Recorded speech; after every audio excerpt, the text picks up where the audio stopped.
flying Cathay Pacific. A crowded flight en route to Hong Kong is suddenly in trouble over the South China Sea. What the hell was that? Engine 2 stall? Relying on one engine to get us safely on the ground. Then the situation gets worse. We now have 2 engines stalled. This is not fair. Approach. Mayday, mayday, mayday. Damn it.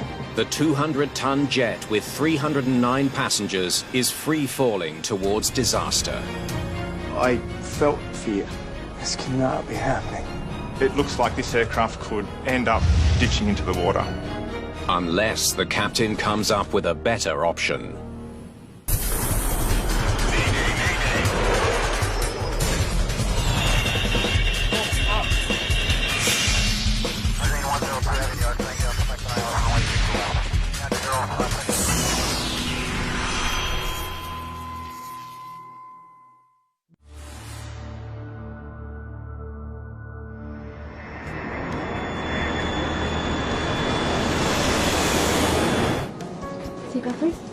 Thank you. Cathay Pacific Flight 780 is cruising at 38,000 feet over the South China Sea. This is your captain speaking. We'll be starting our descent into Hong Kong shortly. Local weather is 29 degrees with scattered clouds, so it should be a lovely spring day. Thank you again for flying Cathay Pacific. Captain Malcolm Waters and his crew are nearing the end of a 4.5-hour flight from Indonesia to Hong Kong. Touchdown is in 30 minutes. It's a crisp morning, clear skies, light wind. It was a nice day to go flying. It's only the second time Captain Waters and his first officer, David Hayhoe, have flown together. So, how long have you lived in Hong Kong? 12 years. Moved there when I was 23. Waters is one of Cathay Pacific's youngest captains.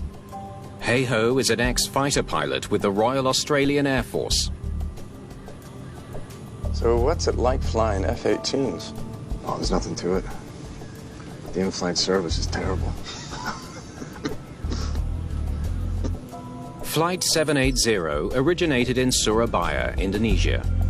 It's covering more than 2,000 miles to reach Hong Kong.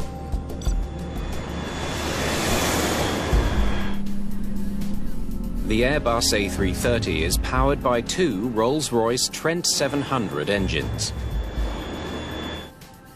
And every aspect of flight operations is aided by advanced computers. The engineering and complexity that goes into them and the science that presents the information, they're incredible machines. Seatbelts, please. Madeline Avisado is the in-flight service manager responsible for overseeing 10 cabin crew members tending to 309 passengers. We carried out the service and prepared for landing. It was a normal flight. 165 miles from Hong Kong Airport, the Airbus leaves cruising altitude and begins its descent. Airspeed's 295 knots. Rate of descent 700 feet per minute. It's looking good. The aircraft is performing perfectly.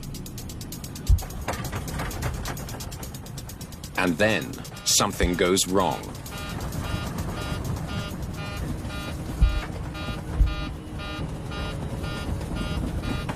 What the hell was that? Strange.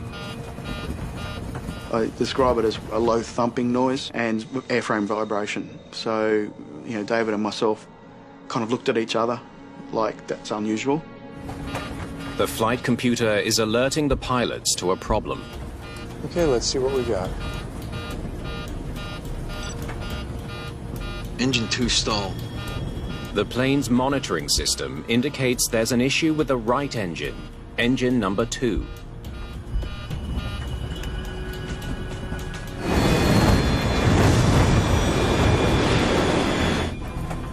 Captain Waters tries to understand what happened to the engine, but the monitoring system gives him no explanation. Now, when we were checking the parameters, they were relatively normal. Okay, thrust lever number 2. Confirm. Confirm? With no explanation for the incident, Captain Waters reduces power on the engine to idle to protect it from damage. Idle. The lowest possible power level while still keeping it running. It has an immediate effect. The engine noises disappear. That's better. All the symptoms went away. We've got fuel flow, we've got rotation. The bigger concern is that the engine at idle isn't providing any thrust. They must now rely on their other engine to get them to Hong Kong. A single engine approach is not a big deal. We practice it a lot in the simulator. The aircraft are certified to fly on one engine.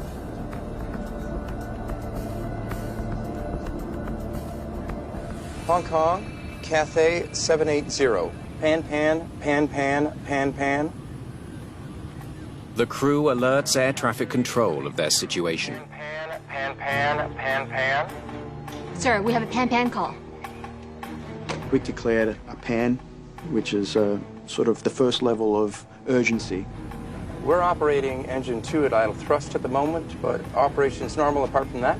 Cathay 780. Roger your pan. If we could just get priority. Thanks. You declare a pan in order to let air traffic control know that we need a bit of help to get us on the ground quickly, and it gives them the authority to push people out of our way and help us achieve that goal. Cathay 780, understood. The controller grants the request. We have a pan-pan call from an incoming flight. Please put emergency services on standby.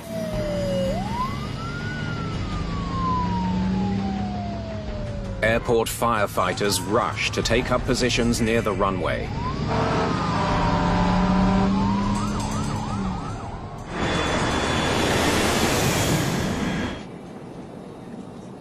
Flight 780 is 115 miles from Hong Kong Airport. The plane will be on the ground in 22 minutes. In preparation for landing, please stow tray tables and return your seats to the upright position. Matt's here. It's not normal for captains to call during a pre-landing announcement by the in-flight service manager. Matt, we're having a problem with engine number 2. I need you to keep an eye on it from the cabin. Roger. He requested to check the engine number 2 if there's something unusual or if you can smell any smoke. I checked the engine and it was pretty normal, nothing unusual going on.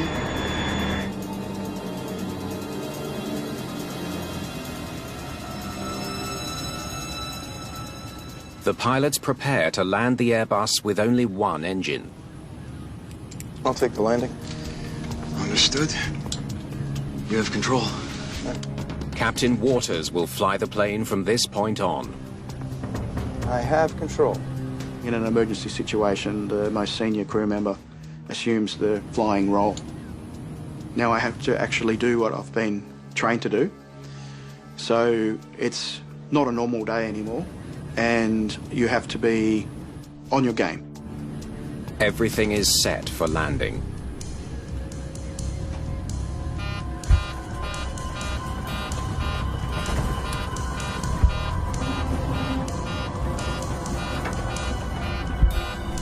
Engine 1 stall. Engine 1 stall confirmed. It's the last thing they want to hear. The monitoring system confirms their worst fears. They have just lost their other engine, the one they were relying on to get the plane to Hong Kong. We now have 2 engines stalled. This is not fair.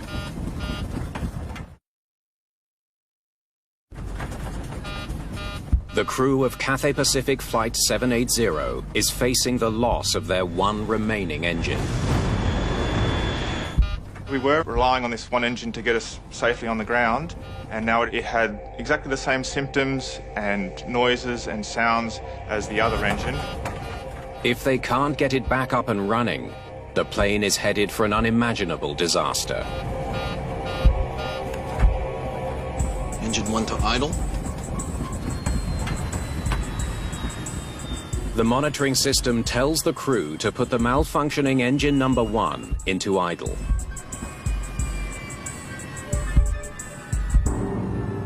Just like engine number 2, it's still running, but producing no thrust. The plane is now gliding. Damn it. Our descent rate is not looking good.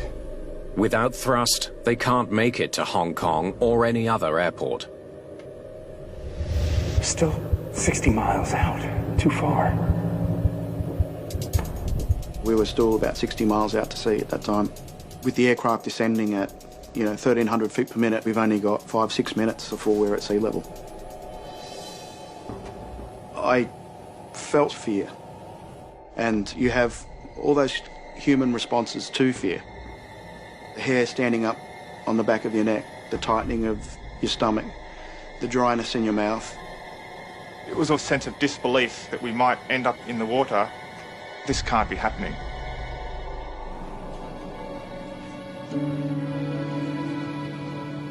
Though the cabin is now quieter than normal, passengers have no idea about the danger they face. Everything was calm. Everything was like normal to them.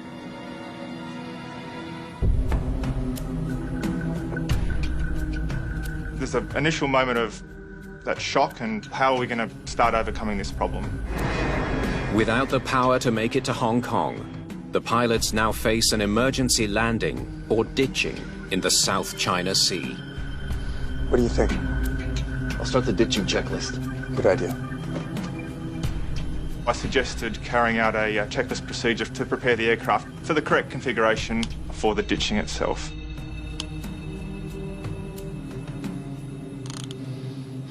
Sitting back allowed me to start thinking rationally. Captain Waters tries the throttles one more time. He increases power on engine 2.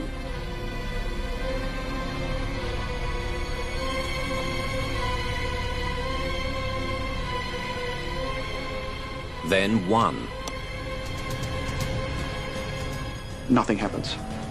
The engines just are not responding at all. They're just remaining at idle. Damn it! I'm calling a mayday. Do it. Approach. Mayday, mayday, mayday. Cathay 780 had engine 1 stall and engine 2 stall. The first officer puts out a more urgent distress call.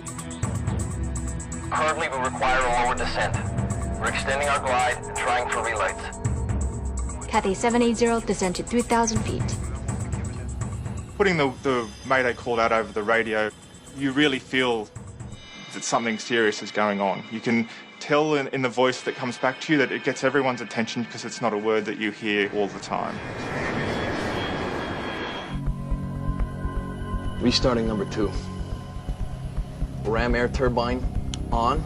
In between the ditching checklist itself, Engine 2, select ignition. my approach was, let's try and restart the engines because we're going to be in no worse a situation than we are now. No response. They're still at idle. Now the pilots contemplate their options for ditching. The previous year, a US Airways Airbus landed on the Hudson River in New York without a single casualty. Captain Chesley Sully Sullenberger became an instant hero. The Sully incident had been the first successful ditching, really, of an airliner, and to show that it could be done.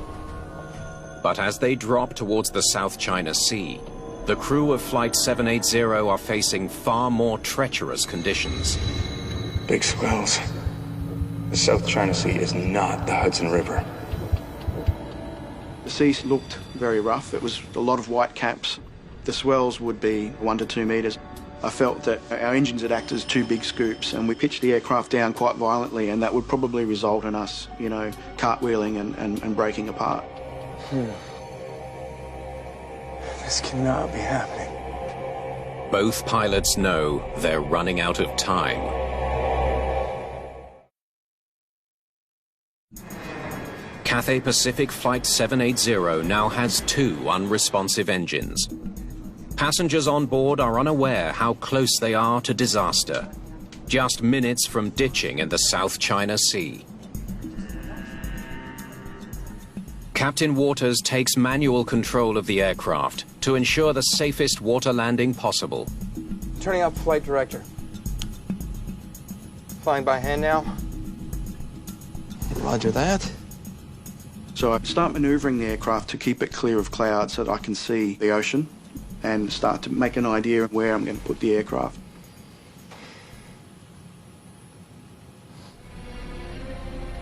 That's when Captain Waters gets an idea. Okay. Try slow movements. Go slowly. Just ease in fuel. Easy does it.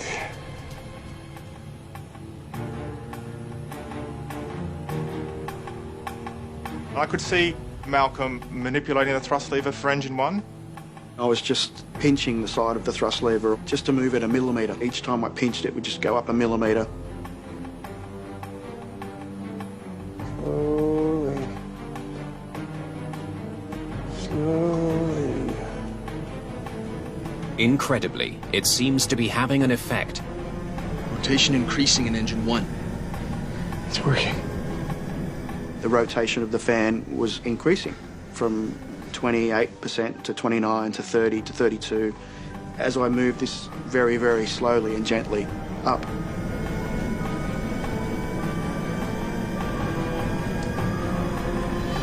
Let's see how far we can get. He wonders if he can get the engine to full power. I eased the thrust lever up a little bit more.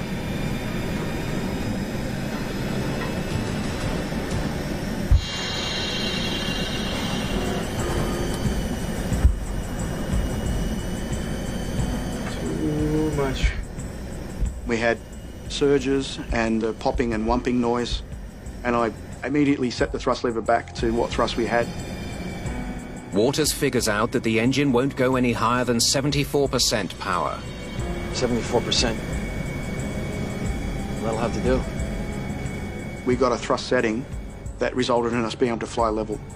We weren't descending anymore, and that was like a huge relief. You see that? Altitude is holding. Fantastic. Okay, approach preparation. Cockpit prepared. Loose items secured. One engine is all they need to attempt a landing at Hong Kong Airport. Visual 07 left. I knew we were going to make Hong Kong. And it's very clear we have enough energy now that we're going to be able to get to land. Track 073. Checked. We can do our landing so infinitely better than ditching.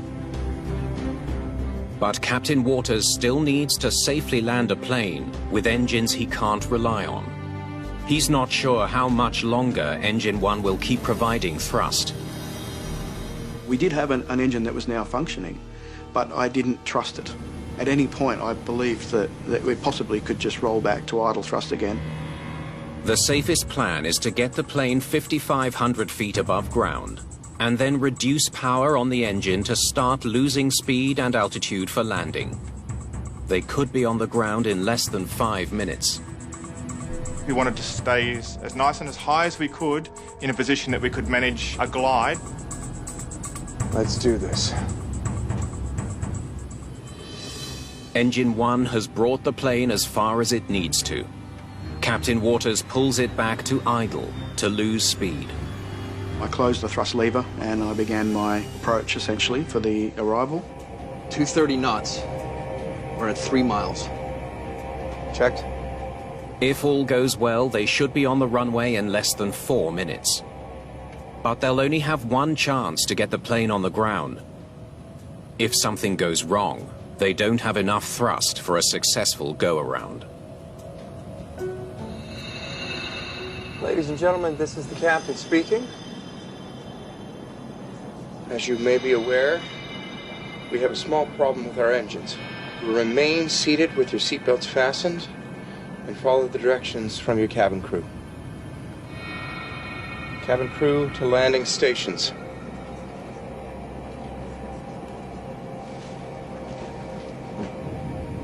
Okay, flaps 1. Thanks. Okay, flaps 1. Gear down. Gear down. The crew deploy flaps and landing gear to prepare for landing. There's only 5 miles to go. Cathay 780. Do you have the airfield in sight? Cathay 780. Affirm. Hong Kong Airport has 2 parallel runways. It's built on an island west of the city. Cathay 780. We have both runways available for your approach. The crew is cleared to land on either runway. The Airbus turns onto its final approach to Hong Kong Airport.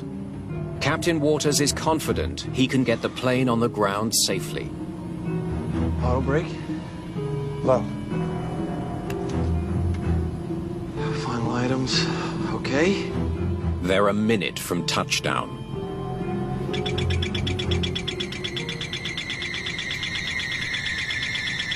It's overspeed. It's an overspeed warning, a signal the aircraft is flying too fast. The speed was not reducing to anything close to the speeds that were indicated that we would be once we got into the landing configuration. Captain Waters can't figure it out. They should be slowing down. He rechecks the controls. It just looked completely wrong, and I was very uneasy that things were, once again, to get out of my control, and that there was something that I was missing. Then he sees it. I looked up at the gauges and, my blood ran cold. Engine number 1, which he throttled back minutes earlier, is inexplicably still running at 74% power. High thrust, too high to land safely. I had that whole feeling again of fear, anger. It was a scary moment.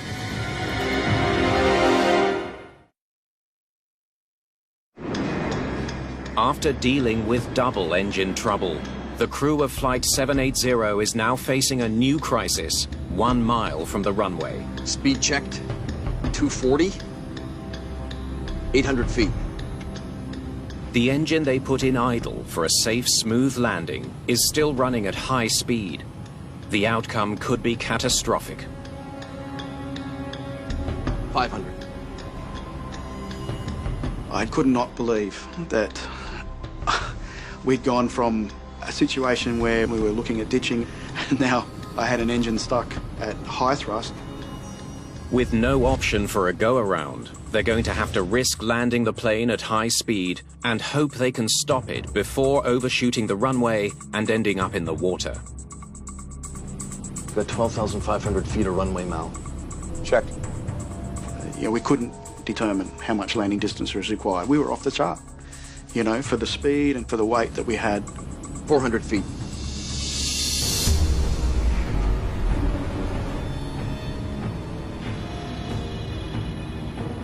The longer we prolong this, the more unknown things are happening. It was our one chance to get this on the ground, and we had to make the best go at it. Too low, terrain. Too low, terrain. Their speed is 100 knots faster than normal, so high the flight computer doesn't recognize that the pilots are trying to land. It's warning the pilot, like you are putting the aircraft in a dangerous spot, and those warnings are loud for a reason. And I just had to put it all to the side, focus on what I was trying to achieve.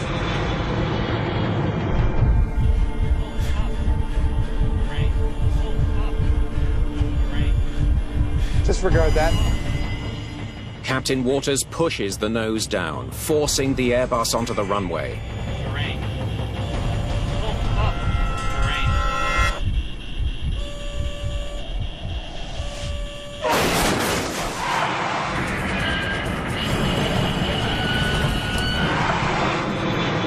The aircraft did not want to land, and I remember thinking, wow, this is it, because it was very violent. I thought we're going to crushed and into bits and pieces. Brace! I managed to keep that wing up high enough that I just grazed the surface of the runway, and I got it back under control. We're down. Finally, the aircraft is firmly on the ground. Full reverse. The crew deploys reverse thrust on the engines to slow the Airbus down while applying full braking power. Immediately, I just step on the brakes, hold them, toe brakes to the floor. No number 2 reverse. No decel. But with only one partially functioning engine, they only have one thrust reverser. They could still overshoot the runway. I still didn't think we would stop by the end. The Airbus is getting close to the end of the runway. I could judge the deceleration rate was such that, I started to get a glimmer of like, man, I think we really, we could do this.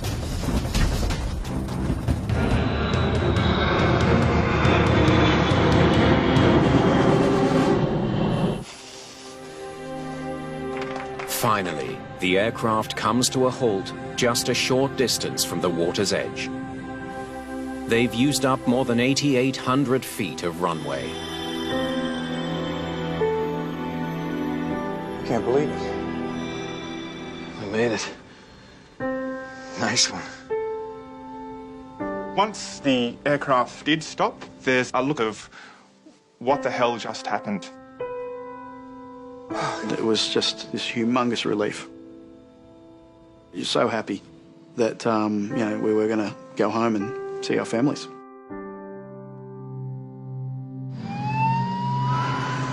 Against all odds, Flight 780 has landed safely, but it isn't out of danger yet. Check the wheel temps. We may have to order an evacuation. Get the checklist. The crew worries that the extreme braking may have caused their wheels to overheat. Both approaching 1,000 degrees. Their hunch is correct. Oh my goodness, we've got to be on fire. We need to get everybody off the plane. This is the captain. Evacuate! Evacuate! Evacuate! Come this way and leave everything behind.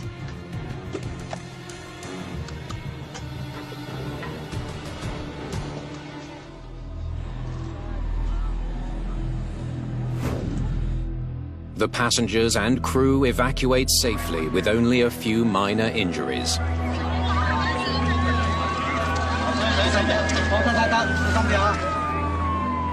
Once I was standing on the ground, I turned around and looked at the aeroplane, and it was like a scene from a Hollywood movie. The steam and smoke coming off the fire services were dousing the wheels, and paramedics are turning up. People are being helped away from the bottom of slides.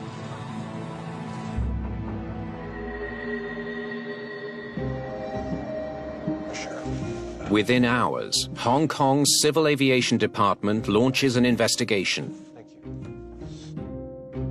Anne Evans is a flight test engineer who works for the British Air Accidents Investigation Branch.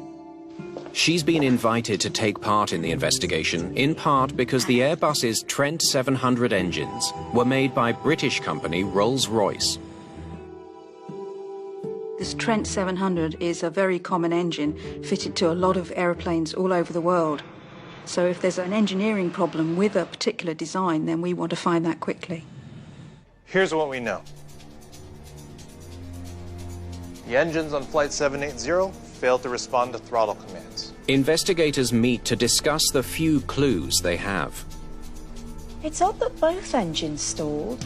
They're struck by the fact that the same malfunction affected both engines, one after the other. It's very rare to have two systems fail at the same time, given the level of redundancy and reliability that's built into the engines. It suggests the cause may not be the engines themselves. Critical systems like that don't fail simultaneously. Could something far more mysterious lie at the heart of the problem?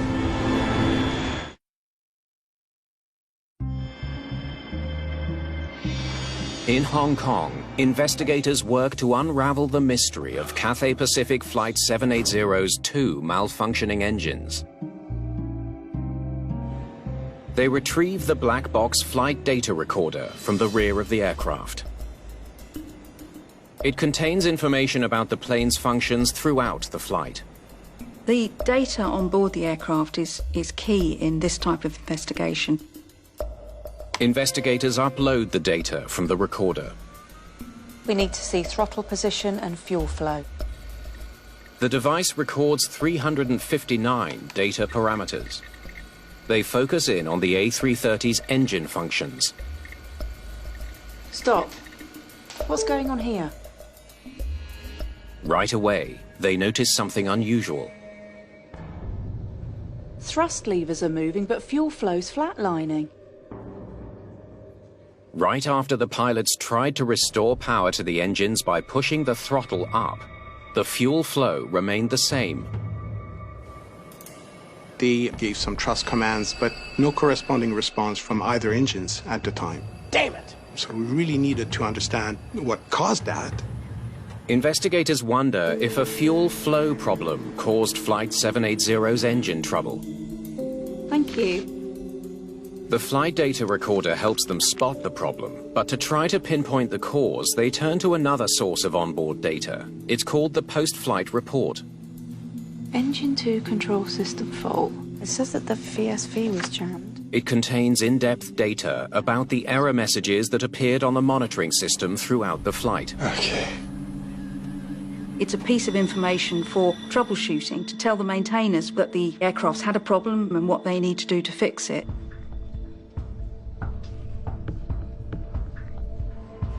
Something was retarding the valve. Anne Evans discovers that early in the flight, the computers detected a problem in a key part of the fuel system called the main metering valve. So the warnings that were coming up were warnings to do with the main metering valve supplying fuel to the engine. The main metering valve is made up of a piston that slides within a cylinder. When pilots move the thrust levers, it increases or decreases the flow of fuel to the A330's turbofan engines. That valve wasn't moving, wasn't able to respond to the commands. To better understand why the metering valve malfunctioned, investigators send it to Rolls-Royce for analysis. We have the best expertise about to strip those components here in the UK, and we'd cut the outer sleeve of the metering valve in half to see what was inside the metering valve.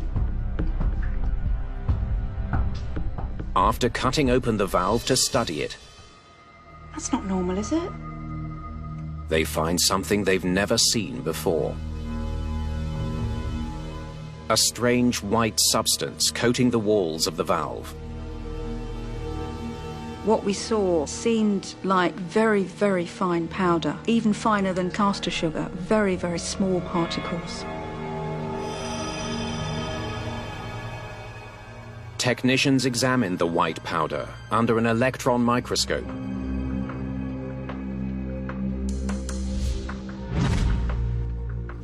They discover it's made up of tiny spheres stuck to the metal walls of the valve.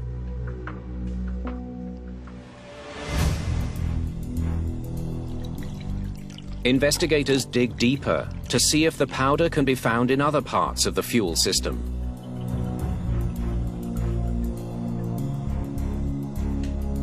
We immediately started finding small particles even within the fuel tank itself. So the fuel system and the engine had some sort of contaminant that we didn't really understand what it was. Could the mysterious particles in the fuel system explain why the pilots had such difficulty controlling engine power? The metering valve was kind of deluged with this material which was silted yet the metering valve up and caused it to become stuck in its current position. Investigators need to learn all they can about the strange substance.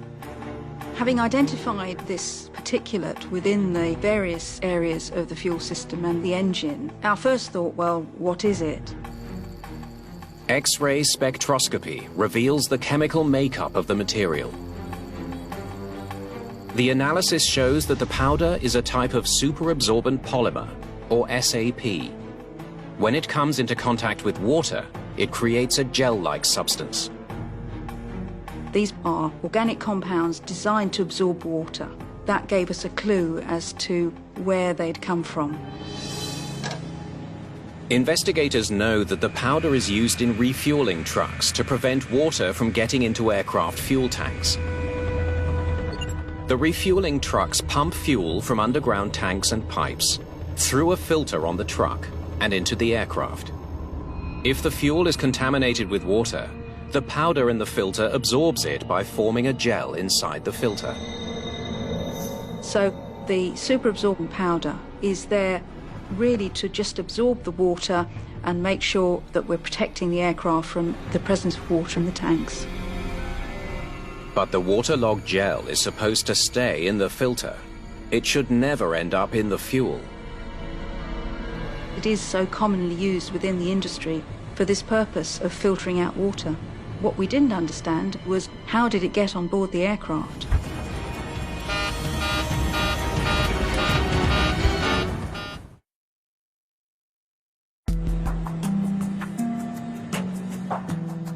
Investigators suspect that filters in a fuel truck at Surabaya Airport may have been involved in the dual-engine failure of Flight 780. To find out, they recover the filters and take them to a lab for testing. This one looks somehow collapsed. They discover that one of the filters on the truck used to refuel Flight 780 is damaged. The condition of the filters was very unusual. We were all very surprised to see the crushed filter because that normally happens, and it was probably an indication of something abnormal having occurred during the refueling of the aircraft. Investigators wonder, did the damaged filter somehow release powder into the fuel? They separate the layers of filter material. We undertook a very laborious process of dissecting the filters, all the different layers designed to not only take away water but also catch any particulate as well. They then examine a sample under a microscope. They make a puzzling find. Within the filter fibers, the powder made up of spheres contains an unusual feature. It looks like sodium crystals? The spheres are encrusted with salt. When we found out that there was salt involved, that was really mysterious to us because salt is not normally found in the fuel. Had salt water got into the fuel system? This one's straight from the manufacturer. Finding answers requires more tests, this time with a brand new filter. What we wanted to do was test these filter monitors to see could we produce these spheres and what conditions did you need to have for these spheres to be created. They expose the filters to salt water under pressure, the same pressure used inside the fuel truck. We tried to mimic those conditions, the fueling process that would have occurred in the dispenser. They soon have an answer. Well, would you look at that? It's a major discovery. When fuel and salt water pass through the filter, it collapses, just like the one from the airport fuel truck in Surabaya. We were able, on the fuel rig, to be able to collapse a filter, so we knew we'd got pretty close to reproducing the conditions that we'd seen on that day. Even more significantly, they find the test filter releases spheres identical to those found in Flight 780's fuel system. What was important was that we demonstrated we could generate spheres. Investigators now believe salt water was responsible for the collapse of fuel filters, leading to powder contamination in the fuel system of Flight 780. But one critical question remains. So, how did salt water get into the fuel system? Investigators learned that prior to departure at Surabaya Airport, Flight 780 was loaded with 54,000 pounds of fuel. It was very difficult for the investigation team to determine exactly how salt water could have got into the fuel system. When they dig through the records of Surabaya Airport's fuel hydrant system, they can see that the system is located very near the sea.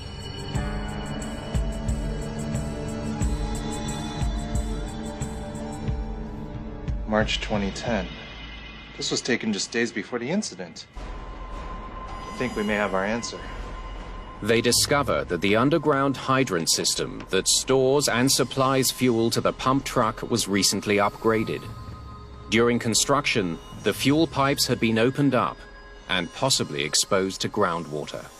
There had been construction work on the hydrants, and the investigation team highly suspected that would have been an opportunity for salt water to come into the hydrant system. If then the pipes are not flushed sufficiently, then that salt water could still be present when you start refueling aircraft. Investigators now believe they know what happened to Cathay Pacific Flight 780. The underground fuel supply, contaminated with salt water, broke down a filter, releasing a powder into the fuel. The powder jammed the metering valves, preventing enough fuel from reaching the engines.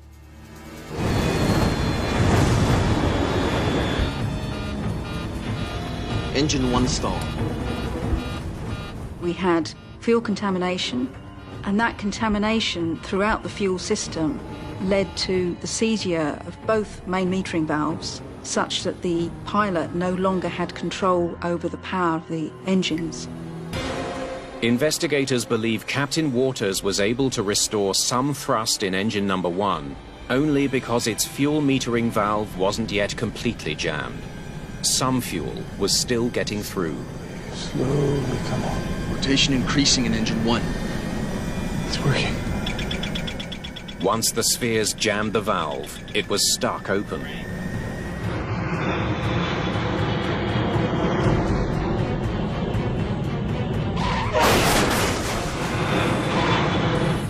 Brace!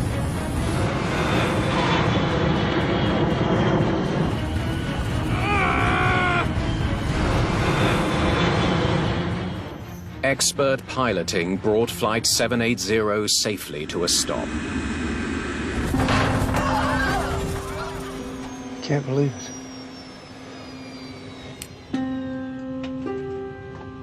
Nice one. I think the crew did a great job. It's not an emergency that's trained for. We can be very thankful to the crew. They behaved in a very professional manner, and they have our admiration. Since the accident, there have been efforts to improve the regulation of aviation fuel handling and storage. The company that manufactures the filters has redesigned them to prevent collapse and powder contamination.